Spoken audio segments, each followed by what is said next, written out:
Hey, what's up, mortals? It is Chara Zor-el here with the new video for you. Welcome to part 17 of What If Izuku was a stand user. I wanted to greet you guys by saying, sit back and relax. You're in for a treat. This is where the stuff really picks up. So, we begin.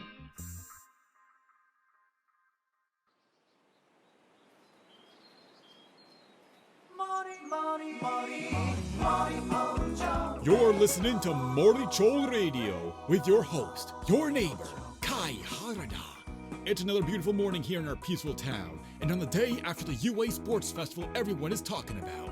I want to take a moment to say that even though quirks have been outlawed in our town for the past decade, I, for one, am eternally grateful to the brave heroes of our country for helping us in whatever troubling times our country goes through. Here's a great song to start the day off, and it's for any pro heroes who might be tuning into Moricho Radio.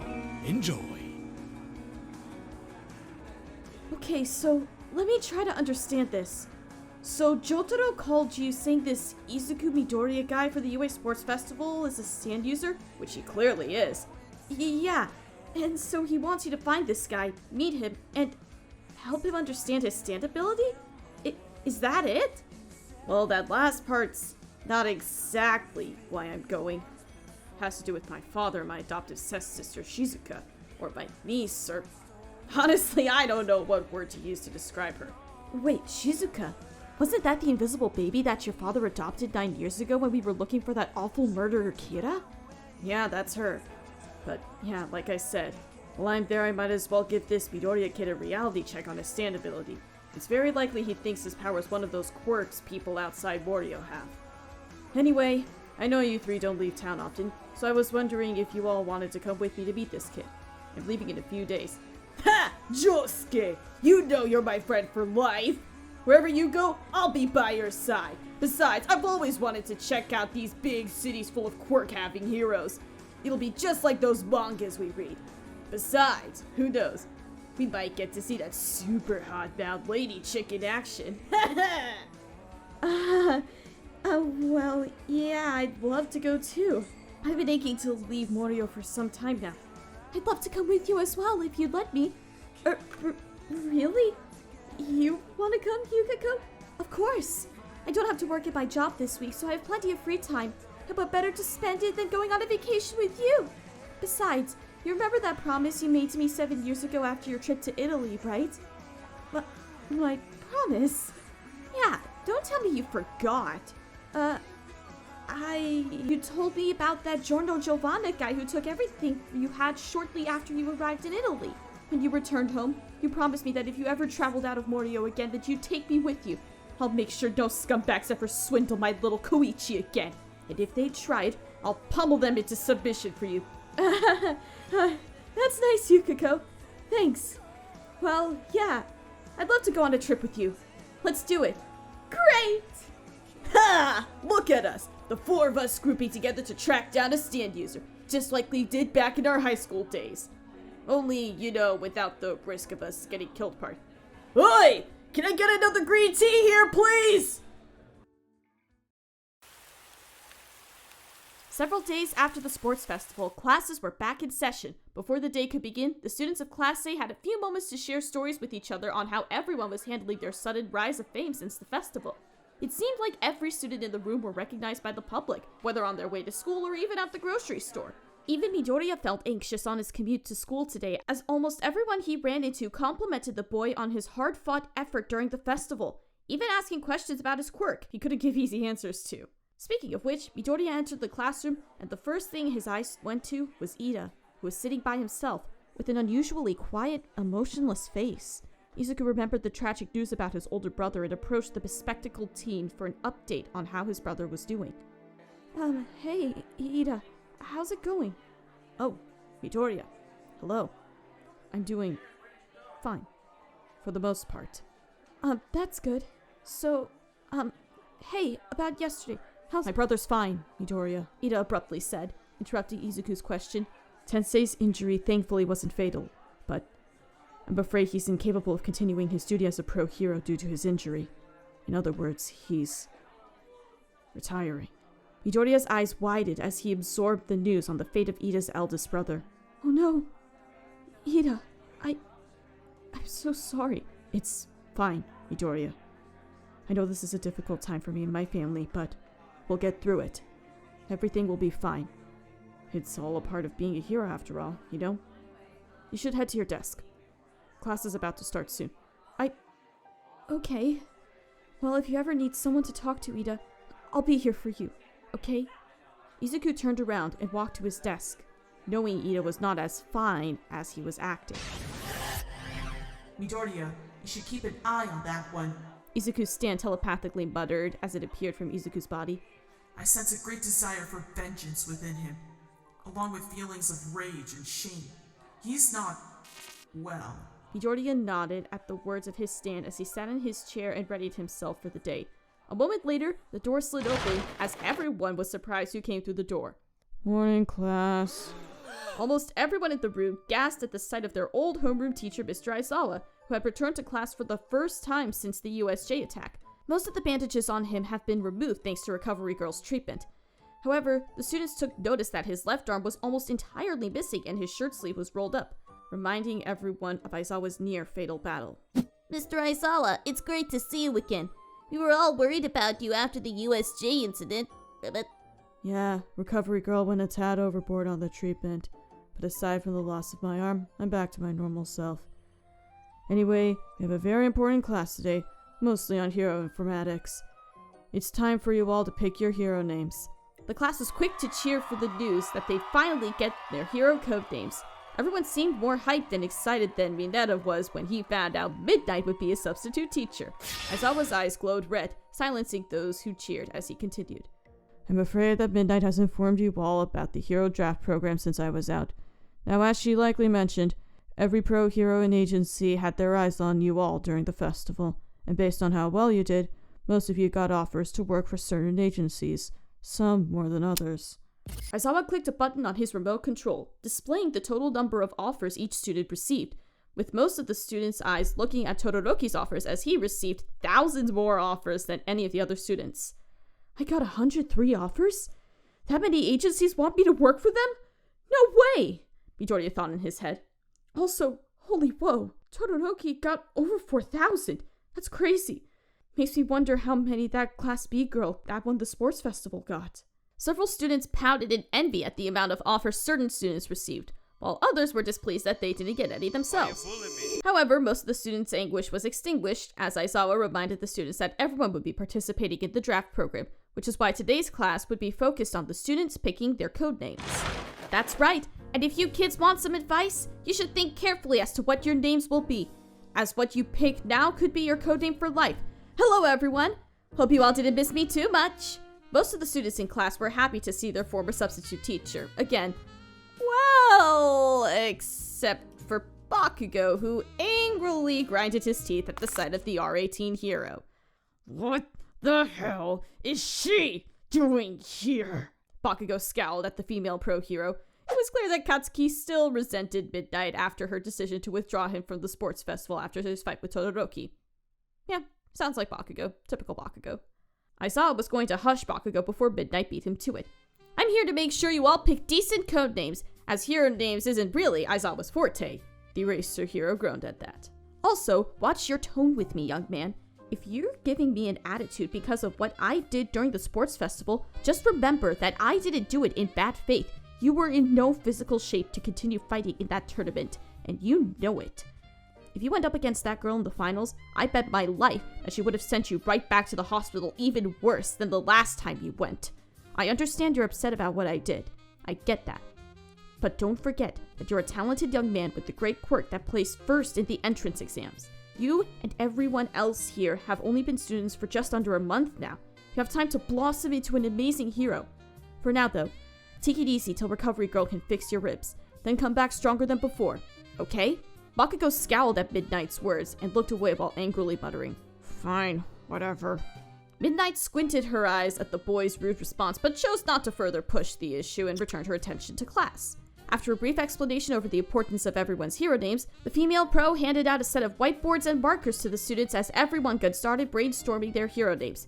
It took the class roughly 25 minutes to select their code names, aside from Bakugo, who came up with 5 names but were all turned down by Midnight for being too edgy, which only soured his already bad feelings towards the female hero. As for Midoriya, He too was in a pickle with his codename.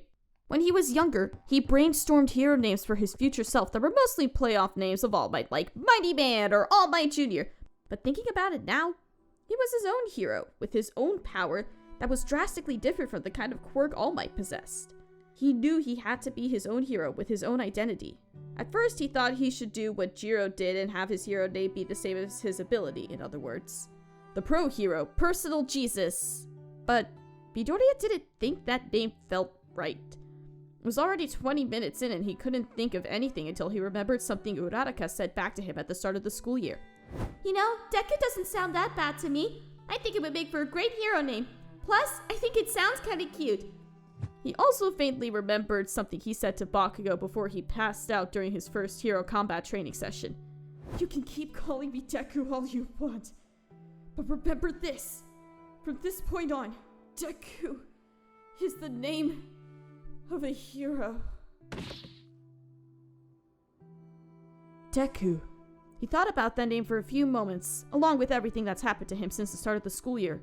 And, despite him hating that word, something in him changed that and said to him that that had to be his name. He then wrote the word down on the whiteboard and presented his choice of a hero name, Deku. Several of his classmates, like Jiro and Kirishima, asked if he was sure that was what he wanted as his name, but he was positive that this was what his name had to be.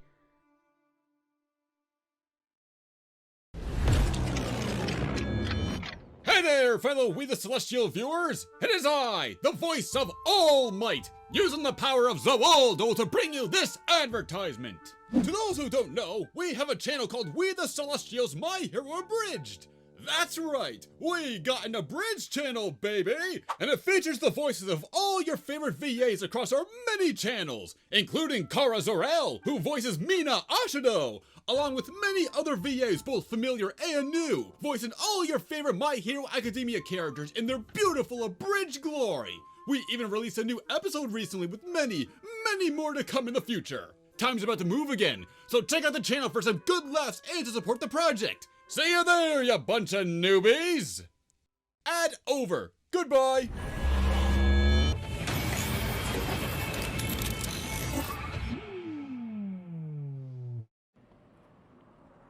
Later, Aizawa woke up from his brief slumber as the class period neared its conclusion. Alright, everyone. Almost all of you have your codenames and your list of agencies that want to take you on. You all have 2 days to choose where you want to go. I suggest you start now. Class is dismissed. Ahem!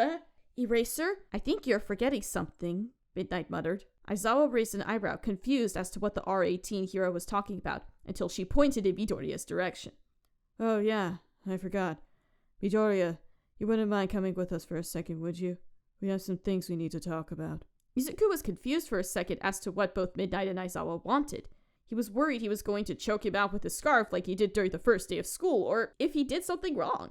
Either way, he had no choice but to follow the two teachers and hear what they had to say, hoping he wouldn't get a scolding.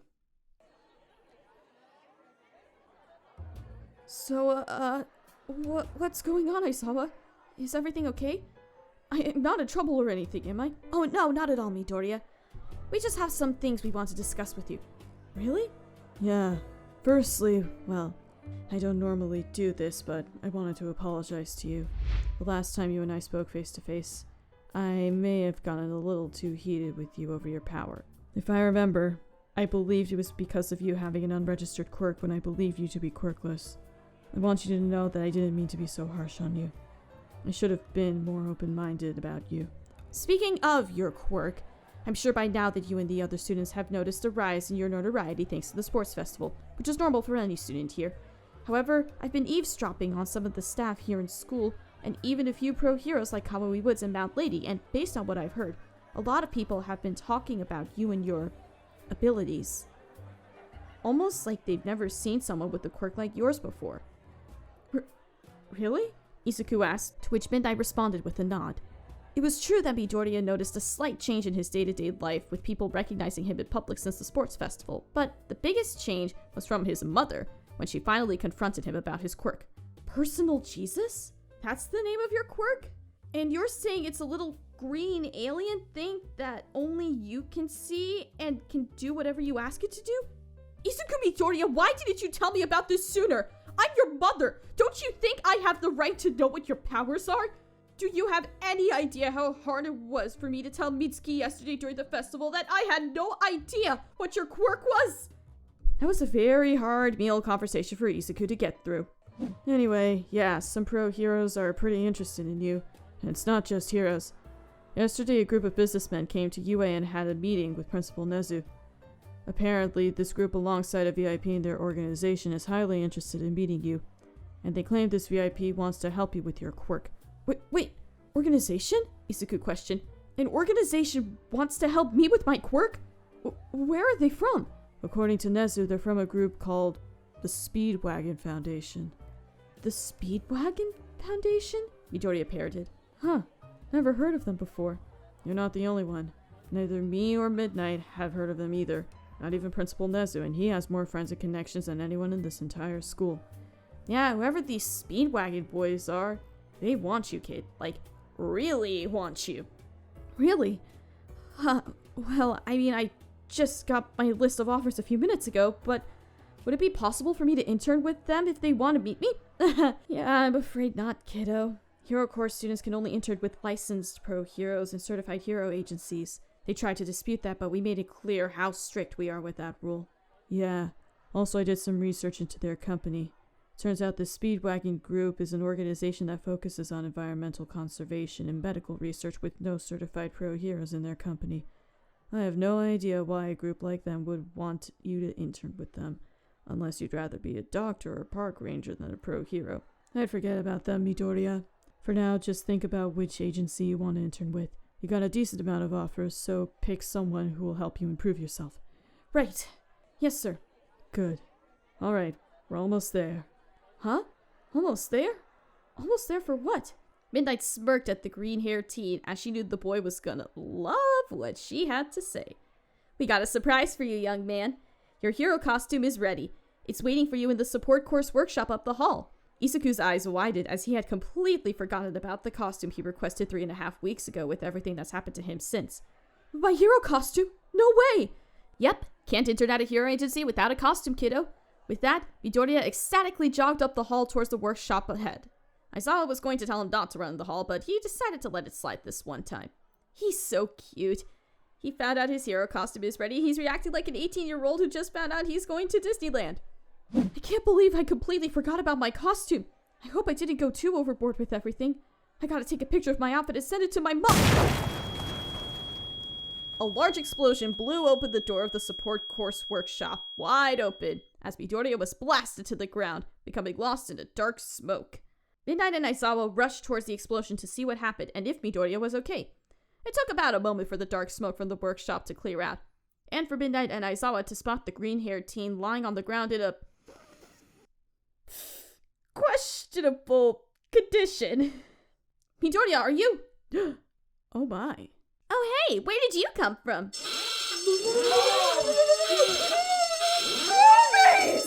Midnight was quick to rush in and get the pink-haired girl off of Midoriya and help him to his feet before the situation got any more awkward. Sorry about the explosion. Engineering can be pretty wild when you do a little experimenting, Hatsume said as she dusted herself off from the blast. Oh hey, you're that kid with the quirk that everyone at the support course was talking about. I think your name was Mortimer or something, right? It's, you're... Hatsume! From inside the workshop, a short, angry man surrounded by what looked like pieces to a yellow bulldozer stepped out to confront the girl responsible for messing up his workshop. This man was known to many as the pro hero engineer Power Loader.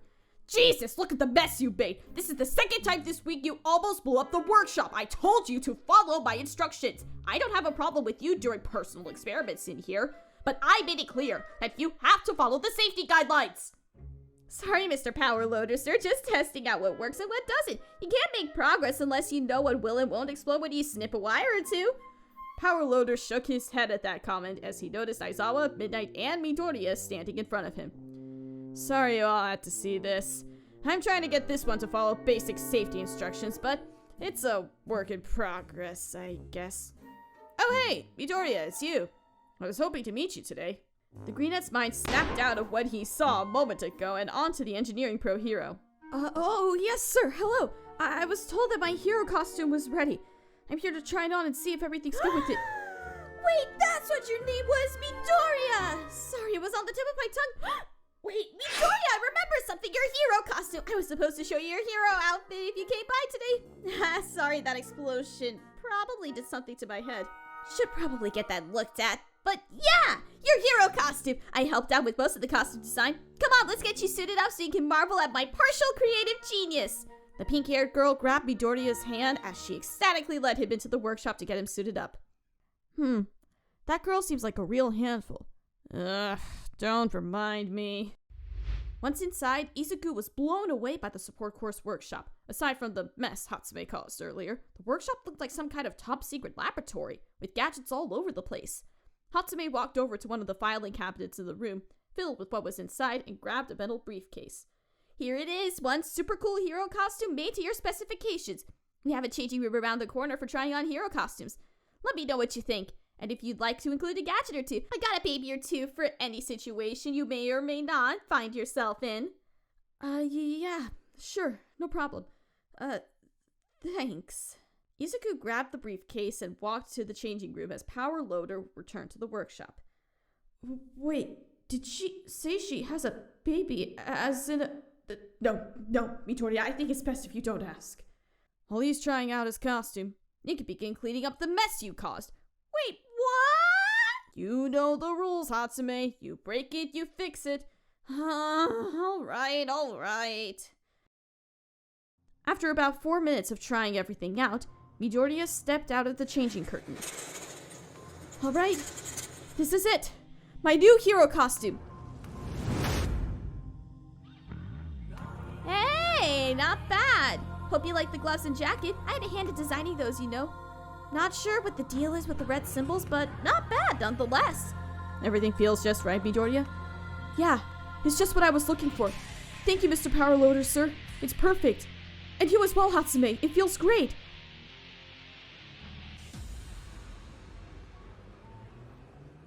Within the days that followed, Izuku and the rest of his class were at the train station listening to last-second instructions from their homeroom teacher about their internships.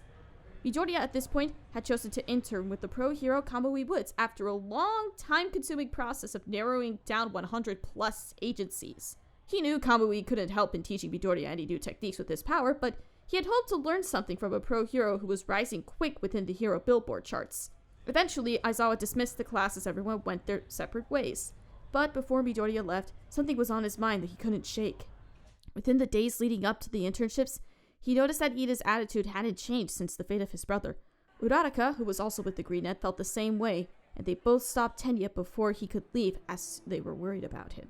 Hey, Ida, wait up! Izuku called out to the bespectacled teen as he stopped walking. We noticed that you've been really quiet these past few days. I know you keep telling us both that everything's fine with your older brother, but if you want to talk about anything that's going on, you can reach out to either of us, Ida. We're your friends, and we care about you.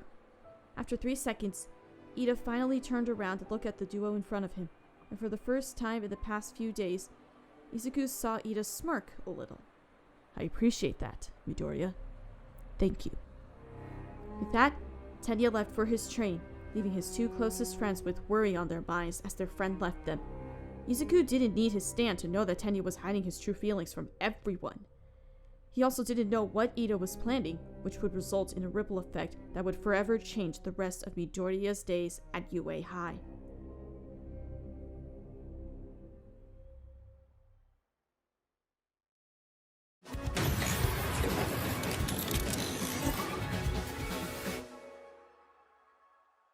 After Midoriya's 20-minute train ride to his location, he was en route to the location of Kamui Woods' hero agency. However, he was not alone. During the ride, Izuku spotted his friend Jiro, who he discovered was interning with the pro-hero Death Arms, whose agency just so happened to be a minute-long walk away from where Midoriya was heading. Because of this, Jiro and Midoriya decided to walk together to their destinations. So, you excited about these internships? Can't lie, I'm kind of nervous about it. Yeah, I'm super excited. Finally, a chance to intern with real pros. I can't wait! Jiro smirked at the boy's enthusiasm, remembering how much of a hero fanboy the Greenette was. So, Kamui Woods, huh? That's a pretty rocking choice. Isn't he, like, the current number 11 hero? Yeah, Izuku responded. I'm hoping to learn some techniques from him. I mean, can't lie, I had a hard time narrowing down the list I got. Eventually I got to 4 people and spent almost a day choosing between them. Eventually I chose the pro hero Majestic as my top choice, but I heard that Monoma guy from Class B got his only internship spot. So I ended up with Kamui Woods. Monoma? Oh, I hate that guy. Well, it's alright. Kamui should teach you a few tricks. I ended up going with Death Arms for my choice. Oh yeah, I heard about that. He's a big brawler guy who specializes in rescue operations.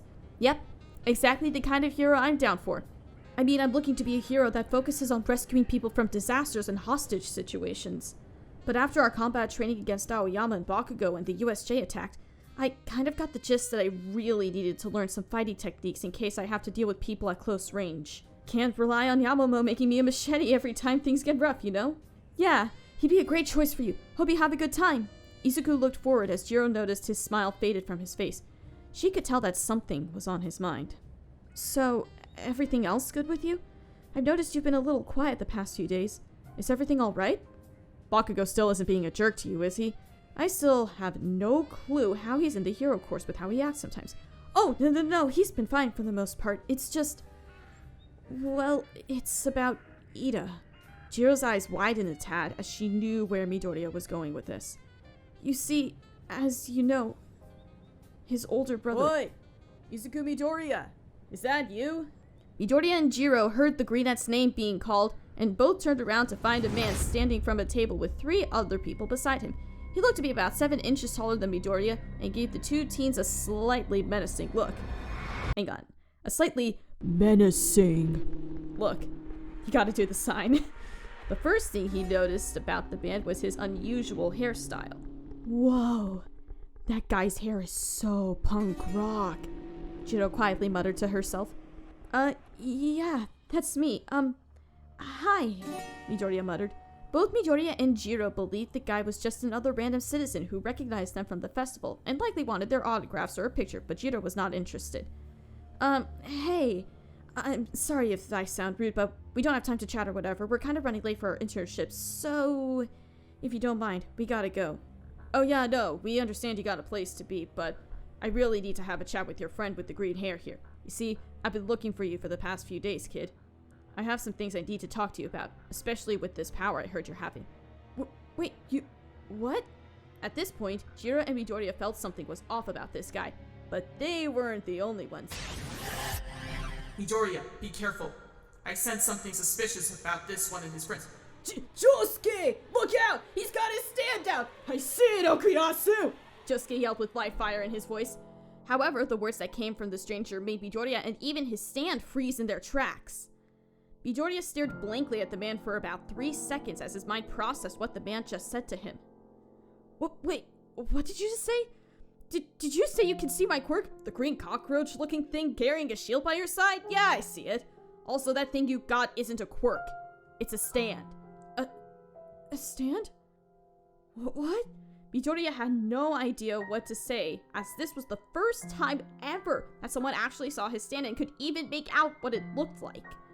Also, you should be careful with what you do with your stand next, Midoriya. Like I said, I just want to talk. I'm not here to fight you or mug you, but if you push me, you are not gonna have a very good day. What the heck is that? Midoriya, what's going on? Who is this guy? Hey, stop! I don't know what your deal is, but you're freaking me out, man. I'm not afraid to yell out for a pro hero to come and beat the snot out of you. I can assure you there's no reason for that. I already mentioned I'm not here to fight. Also, Izuku, you can see my crazy diamond, can't you? The man asked, aiming the thumb of his hand at the pink humanoid behind him. You're looking right at it, I can tell. Guess that means Jotaro and my old man were right about you. You're a stand user, like I am. A stand user? What? Midoriya was still clueless as to what to make of the situation as Josuke continued. I understand you have quite a few questions. Let's just start simply. My name is Josuke Higashikata. I was owed a favor by my uncle at the Speedwagon Foundation to find you. I have some things to talk to you about. I know you and your friend got somewhere to be, so it won't take up too much of your time, but it is important we talk. The Speedwagon Foundation? Those were the guys I saw when Midnight told me about a few days ago. The group that wanted to help me with my quirk. This guy says he's with them, and he can somehow see my personal Jesus? And it looks like he's got the same power as I do. What the heck is going on? Thank you all for sticking around, and I really, really hope you enjoyed it. This was so much fun to narrate. Before you leave, we'd just like to let you know that We the Celestials has many other channels for your entertainment and viewing purposes, including memes and a My Hero Academia Abridged, both of which I help with. All the information you'll need is right below here in the description, so feel free to check out all of the other incredible projects our team creates. Secondly, on behalf of We the Celestials, I'd like to thank everyone involved in the production of today's awesome content. Their details will be in the description below. That's all for today's video, so goodbye and have a divine day, and have a happy new year. Let's hope that 2022 is better than 2021.